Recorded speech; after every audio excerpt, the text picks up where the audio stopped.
নমস্কার, আপনারা দেখছেন 24 আওয়ার্স টিভি। সঙ্গে রয়েছে আমি মন্দিরা। আজকে আমরা আমাদের সঙ্গে পেয়ে গিয়েছি আইনজীবী বিকাশ রঞ্জন ভট্টাচার্য। নমস্কার। নমস্কার, আমাদের চ্যানেলে আপনাকে স্বাগত। মুখ্যমন্ত্রী বলছেন যে 19 তারিখ দাঙ্গা ছড়ানোর দিন, আপনারা আল্লাহকে ডাকুন, মাথা ঠান্ডা রাখুন। এর মধ্যে দিয়ে উনি কি বোঝাতে চাইছেন? এর মধ্যে তিনি বোঝাতে চাইছেন যে উনি প্রশাসনিক প্রধান হিসেবে ব্যর্থ। দাঙ্গা হবে এই খবর ওর কাছে আছে, দাঙ্গা হবে না এটা নিশ্চিত করার জন্য উনি কোনো রকম ব্যবস্থা নিতে পারছেন না। উনি সব আল্লাহর উপর ছেড়ে দিচ্ছেন। সবই যদি আল্লাহর উপর ছেড়ে দেন, জগন্নাথের কাছে ছেড়ে দেন, মা কালীর কাছে ছেড়ে দেন, তাহলে ওর থাকার দরকার নেই। উনি বরং জায়গা ছেড়ে দিন, তাতে ভারতবর্ষে পশ্চিমবঙ্গের মানুষ অনেক বেশি নিশ্চিন্ত হবে। এইরকম অপদার্থ মুখ্যমন্ত্রী তো আমরা দেখিনি। আমাদের আগে দেখেছি অনেক বড় বড় এইরকম সংঘাত হয়েছে, যখন বামফ্রন্টের মুখ্যমন্ত্রীরা ছিলেন। তারা বলতেন আপনারা নির্ভয়ে নিশ্চিন্তে থাকুন, আমরা আছি, দাঙ্গাবাজদের মাথা ঘুরিয়ে দেবো। এই হচ্ছে প্রশাসনের কথা। আর সেখানে মুখ্যমন্ত্রী এখন আল্লাহর উপর ছেড়ে দিচ্ছেন। উনিও নিজে আল্লাহর উপর নিজেকে ভাসিয়ে দিলেন।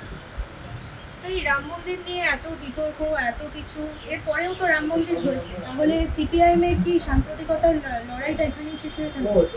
রাম মন্দির ভারতবর্ষে যদি হিসেব করে দেখেন, যে ভারতবর্ষে এইরকম মন্দির হাজারো আছে, এইরকম মসজিদ হাজারো আছে, তাদের মানুষের জীবনে কিচ্ছু যায় আসে। রাম মন্দির না হলেও মানুষের জীবনে কিচ্ছু যায় আসবে। রাম মন্দির হইতে কিছুই হবে না।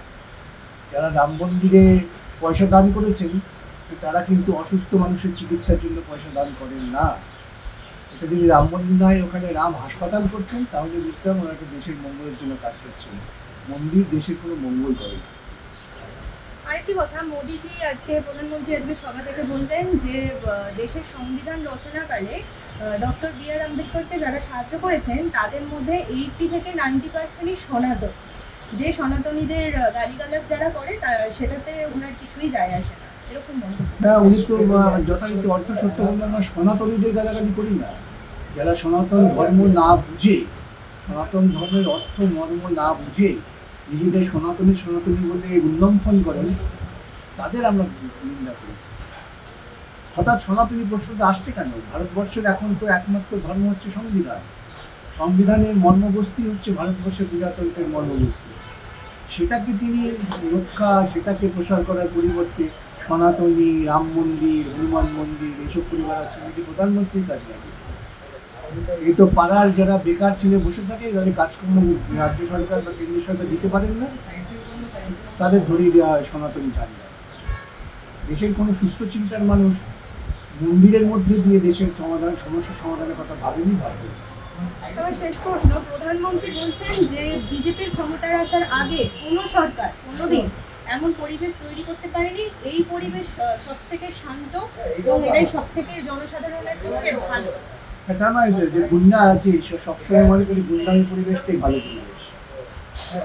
আর যে শান্তি শৃঙ্খলা সমৃদ্ধি রাখতে চায়, তার কাছে মনে হয় গুন্ডামি পরিবেশটা খারাপ। প্রধানমন্ত্রী গুন্ডামি পরিবেশ তৈরি করেছেন, বিভাজনের পরিবেশ তৈরি করেছেন। মণিপুরে বিভাজিত ভারতবর্ষের মানুষ এই প্রথম আমরা দেখতে পাচ্ছি একজন দলিত মানুষের মুখের উপর প্রচ্ছাপ করে দিচ্ছে। এইরকম সনাতনী প্রথা চালু করেছেন মোদী। আমরা দেখতে পাচ্ছি একজন মেয়ে যাকে ধর্ষণ করা হয়েছে, সেই ধর্ষণ যারা করলেন ধর্ষক, তাদের ছেড়ে দিয়ে প্রধানমন্ত্রী সনাতনী সরকার তাদের মালা পরিয়ে বললেন এরা উচ্চবর্ণের ব্রাহ্মণের ধর্ষণ করতে পারে। এই পরিবেশ তৈরি করেছেন। আইন তৈরি করে তিনি কীভাবে বেআইনি টাকা উপার্জন করতে হয় সেই পরিবেশ তৈরি করেছেন। এই পরিবেশ আগে ছিল না, ঠিক কথা।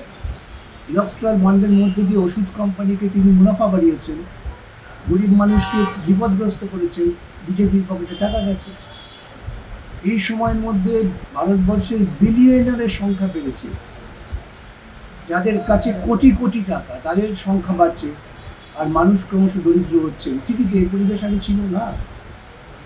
আমরা বারবার এই কথা বলি যে মোদী যে পরিবেশ তৈরি করেছেন, সেই পরিবেশটা হচ্ছে ভারতবর্ষের মানুষকে দরিদ্র ভিক্ষুকে পরিণত করার পরিবেশ, এবং যারা ধনী তাদের ধনী আরো তৈরি করার পরিবেশ। সেই পরিবেশ ছিল না, সেই পরিবেশ আমরা চাই না। মমতা বন্দ্যোপাধ্যায় কালকে বলেছেন যে যদি আমাকে ভালো মুখে কথা বললে আমি বাড়িতে গিয়ে বাসন মেজে দিয়ে আসবো। এটি কথা আগেও বলেছেন, কালকেও বললেন তিনি। উনি তো মুখ্যমন্ত্রী হিসেবে দায়িত্ব পালন করে মানুষের কোনো ভালো করতে পারেন না। উনি বলেন বাসন মেজে দেবো, কাপড় কেচে দেবো, আপনাদের পা মুছে দেবো, চা বানিয়ে খাওয়াবো। এই যদি কোনো মুখ্যমন্ত্রীর বক্তব্য হয় তাহলে বুঝতে হবে তিনি মুখ্যমন্ত্রী নন, ওই শব্দটার অনেক অপপ্রয়োগ হয়, সেই অপপ্রয়োগ জাত তিনি মন্ত্রী।